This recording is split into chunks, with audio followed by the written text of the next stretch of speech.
What will come in place of question mark in the following equation? নিচের ইকুয়েশনে question মার্কের জায়গায় কত হবে? এবারে এই নিচের ইকুয়েশনটা দেখা যাচ্ছে কত 54 দশমিক দিয়ে জিজ্ঞাসা চিহ্ন, মানে 54 দশমিক কিছু একটা আছে, তারপর আছে 3 প্লাস 543, একদম ছোট ছেলের মতোই অঙ্ক এটা। প্লাস হচ্ছে 5.43 543, আবার এখানে একটা দশমিক, এটাও 543, অনেকে বিভ্রান্ত হয়ে যায়। এটা সমান হচ্ছে 603.26। এবার কি করতে পার, কিচ্ছু না, যেটাতে জিজ্ঞাসা চিহ্ন দেওয়া থাকবে সেইটাকে ফিক্স করে দেবো, নড়াবো না এটাকে না নড়িয়ে, মানে 54 দশমিক জিজ্ঞাসা চিহ্ন 3, এইটা সমান 603 থেকে .26 মাইনাস 543 আর 5 548.43, এটা বাদ দিয়ে দেবো।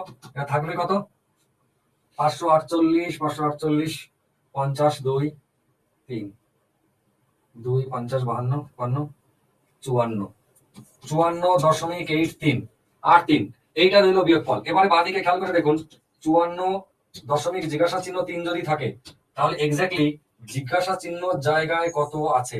অতএব জিজ্ঞাসা চিহ্ন সমান হচ্ছে 8।